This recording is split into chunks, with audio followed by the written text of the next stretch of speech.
ماہ رجب ہے.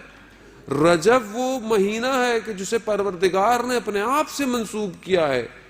کتنا میں نے رجب سے فائدہ اٹھایا ابھی تک, کتنا میں نے رجب شہر, رجب ایک نہر ہے جنت کے اندر, کہ مجھے اس دنیا میں یہ موقع ملا کہ میں اس نہر میں غوطے کھاؤں. خدا نے اپنے آپ سے کہا یہ میرا مہینہ ہے. خوب اس مہینے کے اندر میں نے کتنا اللہ سے اپنے رابطہ جوڑا. پہلا چیز جو اس مہینے کے اندر سب سے زیادہ کہی گئی ہے وہ استغفار ہے.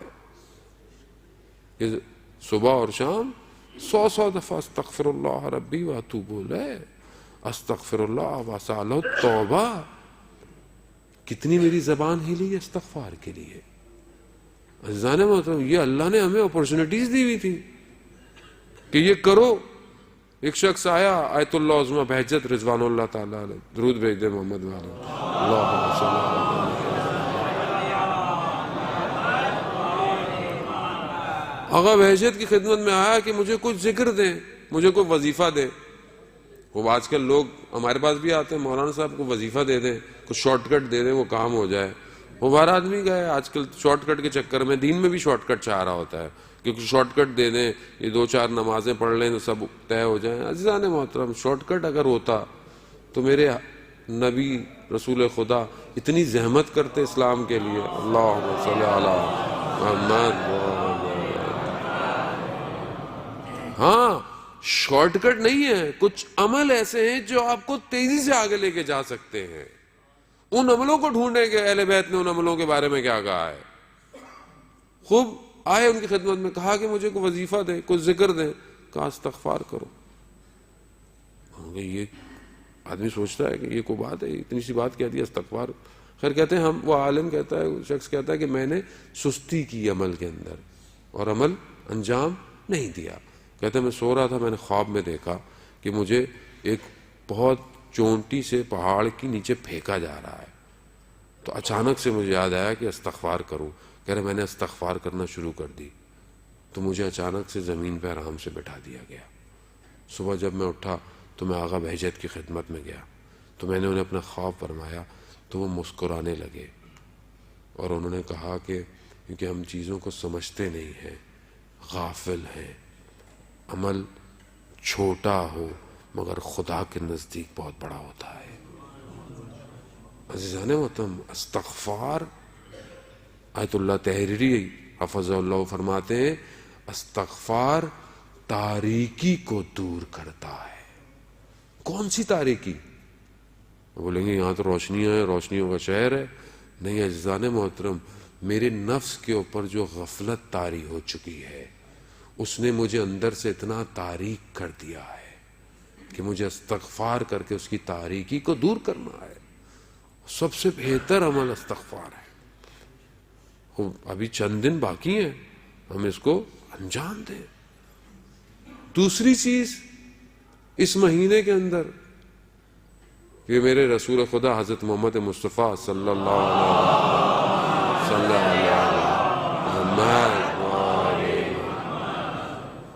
رسول خدا نے ارشاد فرمایا کہ جو شخص ماہ رجب کے جمعے کو 100 دفعہ سورہ توحید کی تلاوت کرے گا, روز قیامت ایک نور ہوگا جو اس کی جنت تک رہنمائی کرے گا. اللہم صلی علی محمد. عزیزان محترم, آپ یہ دنیا کے بڑی بڑی سرچ لائٹیں, یہ بڑے بڑے ٹاور چمکنے والے, یہ یہیں ماند پڑ جائیں گے. وہاں روز ظلمت ہے, وہاں تاریکی ہے, وہاں کوئی نور نہیں ہے. یہی نور ہے کہ جب حدیث طلانی ہے کہ وقت نہیں کہ میں ابھی بیان کروں, انشاءاللہ فرصت ملی ایام میں. پروردگار نے حضرت موسیٰ سے کہا کہ ذکر نور, میرا ذکر نور ہے موسیٰ, یعنی میرا ذکر کرو, نور ہوگا تمہارے طرف ہر طرف.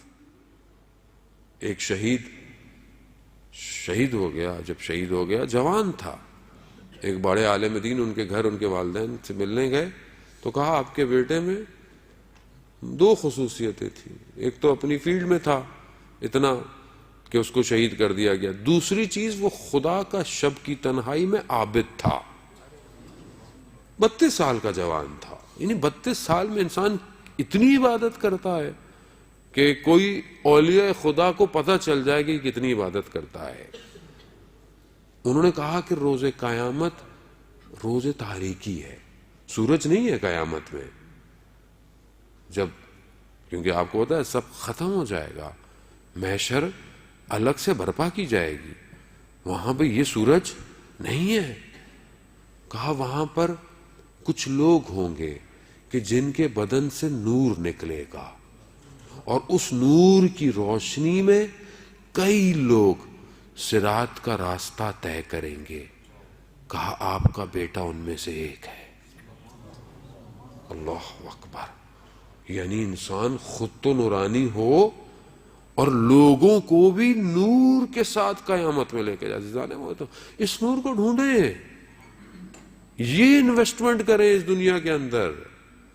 اس نور کی ضرورت ہے. آپ سٹور کرتے رہیں ساری دنیا کی لائٹیں، یہیں بجھ جائیں گی.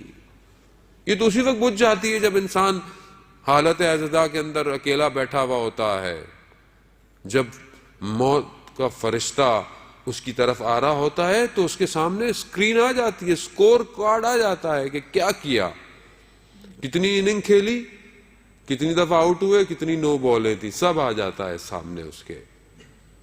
اس وقت کچھ نہیں ہوتا، صرف وہ ہوتا ہے وہ بولنا چاہتا ہے، بول نہیں پاتا.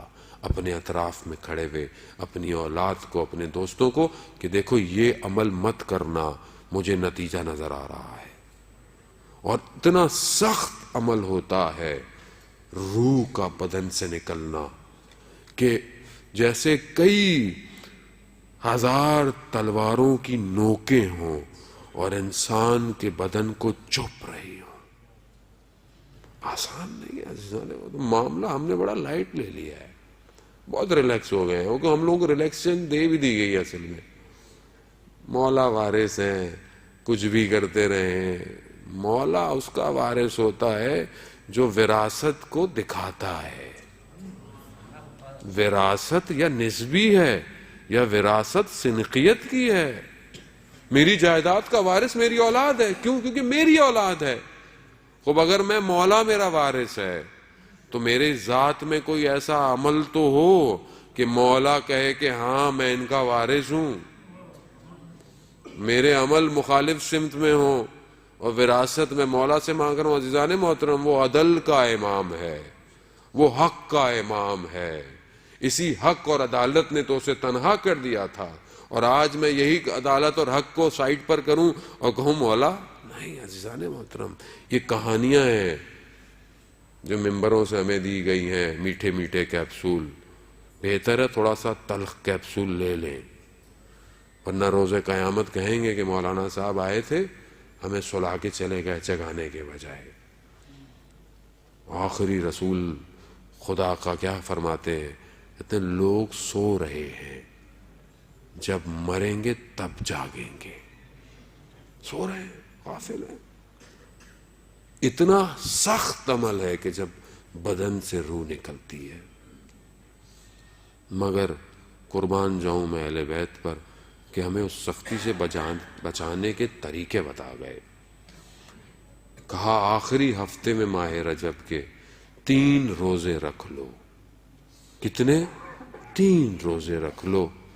ملک الموت جب روح قبض کر رہا ہوگا تو کوثر کا جام لے کر آ جائے گا.